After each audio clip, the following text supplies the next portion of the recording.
Hello guys, ನಾನು ನಿಮ್ಮ the greatest master. ನಾನಿವತ್ತು ಸ್ವಾತಂತ್ರ್ಯ ದಿನದಂದು ಭಾಷಣ ಮಾಡುವುದಾದರೆ ಯಾವ ರೀತಿಯಲ್ಲಿ ಪೀಠಿಕೆಯನ್ನು ಹೇಳಬೇಕು ಅಂತ ಹೇಳಿ ಈ ವಿಡಿಯೋದಲ್ಲಿ ಹೇಳ್ತೇನೆ. ಜನನಿ ಜನ್ಮಭೂಮಿಶ್ಚ ಸ್ವರ್ಗಾದಪಿ ಗರಿಯಸ್ಸೈ, ಹೆತ್ತ ತಾಯಿ ಹೊತ್ತ ನಾಡು ಸ್ವರ್ಗಕ್ಕಿಂತ ಮಿಗಿಲು ಎಂಬ ಮಾತನ್ನ ಈ ಸಂದರ್ಭದಲ್ಲಿ ಸ್ಮರಿಸುತ್ತಾ ನನ್ನ ಭಾಷಣವನ್ನ ಪ್ರಾರಂಭಿಸುತ್ತಿದ್ದೇನೆ. ನಮಗೆಲ್ಲರಿಗೂ ಗೊತ್ತು, ಈ ಭೂಮಿ ಅಂತ ಹೇಳುವಂಥದ್ದು ಬಹಳ ವಿಶಿಷ್ಟವಾದ ಹಾಗೂ ವಿಸ್ಮಯಕಾರಿಯಾದಂತಹ ವಸ್ತು. ಅದೆಷ್ಟೋ ಪ್ರಾಣಿ ಪಕ್ಷಿಗಳ ತವರ್ಮನೆ, ಸಸ್ಯಗಳ ತವರ್ಮನೆಯೂ ಹೌದು. ಹೊರಗಿನಿಂದ ಹಚ್ಚ ಹಸಿರಾಗಿ ಕಂಗೊಳಿಸುವ ಭೂಮಿ ಒಳಗಿನಿಂದ 7 ಖಂಡಗಳಾಗಿ ವಿಭಜನೆಗೊಂಡಿದೆ. ಅದರಲ್ಲಿ ಬಹುದೊಡ್ಡ ಖಂಡ ಅಂತ ಹೇಳಿದ್ರೆ ಅದು ಏಷ್ಯಾ ಖಂಡ.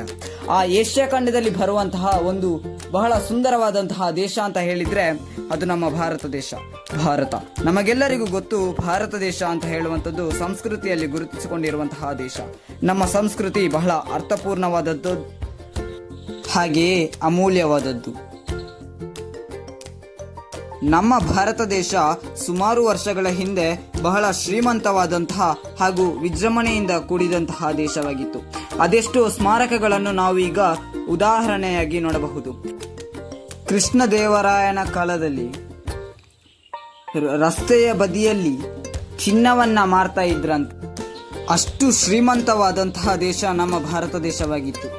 ಈಗಲೂ ಕೂಡ ನಾವು ಅಂತಹ ಸ್ಮಾರಕಗಳನ್ನು ನಾವು ಅಲ್ಲಿ ಹೋಗಿ ನೋಡಬಹುದಾಗಿದೆ. ರಾಮಾಯಣ, ಮಹಾಭಾರತ ಅಂತಹ ಧರ್ಮ ಯುದ್ಧಗಳು ಕೂಡ ನಮ್ಮ ಭಾರತ ಮಣ್ಣಿನಲ್ಲಿಯೇ ನಡೆದಿದೆ ಅಂತ ವೇದಗಳು ತಿಳಿಸುತ್ತವೆ. ಗಂಗೋತ್ರಿ, ಬ್ರಹ್ಮಪುತ್ರ, ಗೋದಾವರಿ ಮುಂತಾದ ಪುಣ್ಯ ನದಿಗಳು ಕೂಡ ನಮ್ಮ ಭಾರತದ ಮಣ್ಣಿನಲ್ಲಿಯೇ ಹರಿಯುತ್ತವೆ.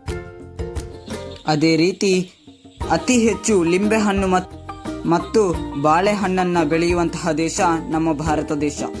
Thank you for watching videos.